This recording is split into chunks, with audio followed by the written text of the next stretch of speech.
thinking, but really. You're quoted as saying, in a way, despair is at the center of things, if only we are prepared to go through it. Yes. What do you mean by that? Well, I mean really that very often people try to remain this side of despair by fooling themselves, by sayings like, this will not happen to me. Or when we speak to friends, don't worry, God will never allow that to happen. Which is perfectly untrue, because it happens to you and it will happen to your friend, perhaps inevitably, perhaps with a certain amount of probability. Well, we must be prepared to go to the very bottom of our despair, of the awareness that I can do nothing about the situation. No one of my friends can help me in any possible way. And when you have discovered this, the only thing that remains for a believer is to say, yet there is God, and He's the only one who can help. But at this point, despair in a way must remain untouched, because we do not expect God to put things right, and I'm using this in inverted commas, that is, to undo the tragedy or to change things, but to do something not to the events, but to us, so that things may be what they are. We are no longer the same and can face them in a quite different way. What about this idea that suffering makes a better person? Is good for building character, perhaps? I think it is true if we face suffering, if we run away from it, if we allow ourselves to be crushed by it. It doesn't. And again, in this process, education could play a role. We should never prevent a person from enduring what he can endure by taking away from him a chance to face up with courage in a manly way up to things which are hard, which we do all the time. But again, as in the same terms practically as I spoke of love, it is not the suffering itself, it's the way we face it. Pain as pain cannot build character. A daring, a courageous way of facing pain does. And for instance, in present-day medicine, I discussed that lately in a medical group, the way in which people turn to a doctor to alleviate the slightest pain because they assume that they should never be in pain, results that they can face pain less and less. And when there is no pain, what they can't face is the fear of it. So that in the end, people live in pain, although there is no pain yet. And yet, religion seems to put so much stress on suffering, as suffering for the sake of suffering, which I don't understand. Yes, but I think that comes from the fact that we speak of all these things with a grudging feeling that if we could, we would avoid it. When you love someone, you don't mind walking 2 miles rather than 1. If, say, a mother has got a sick child, she sits throughout the night and she doesn't feel virtuous. She couldn't help it. If she has a nurse to do the same, the nurse does it at times with an effort and without any pleasure.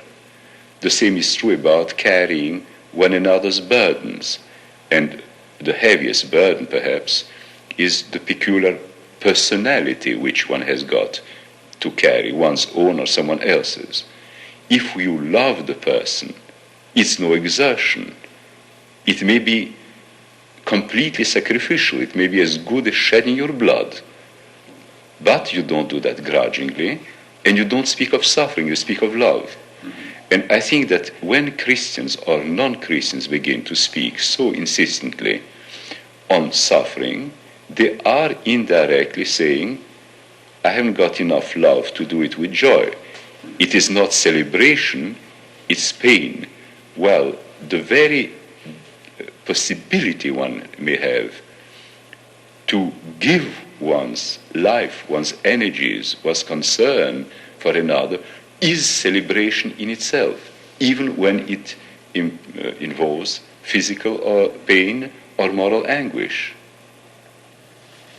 The greatest example of suffering for Christians is Jesus on the cross. What is it about Jesus that has sustained our interest for so long, more than other messiahs? Well, I think two things. The fact that he was truly the Messiah, which speaks for itself, as it were. You know, the way in which there is inner convincingness in things true. And the second thing is that his life and death were such a demonstration of perfect, self-forgetting love, and such an act of faith in us. I think both are essential.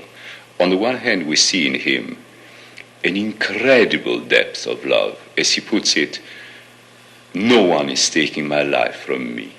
I give it freely. And this is something which very few would do. But on the other hand, why it hits at us is that it isn't given for his own sake, as it were, but because he believes absolutely that his life and death are not in vain, and that there is enough in us to respond to it. This faith of God in us, demonstrated by the life and death of Jesus, is something that always grips me. What is the relevancy of Calvary today? Well, leaving aside the objective relevance, the fact that God became man, the fact that he lived and taught with both the authority of God and the perfection of man, the fact that his death was a supreme act of love and intercession that carries weight in that sense. But apart from this, as far as examples are concerned, it is the greatest challenge I can imagine, because it is a challenge of pure love. It's a challenge that lays no claim other than the freedom of a response. You can take it, you can reject it. You can let him die on the cross, shrug your shoulders and go. But on the other hand, if you are hit at the heart by what you see, then your response is completely free. But suffering, then, and summing up, can be a testing for a person. It can, a indeed. refining of him. It can, provided you face it creatively, daringly, in order to make something of your life and of your person. If you face it passively, if you simply endure slavishly, it will simply make you a slave, more subservient and more afraid. And that is not the aim of it.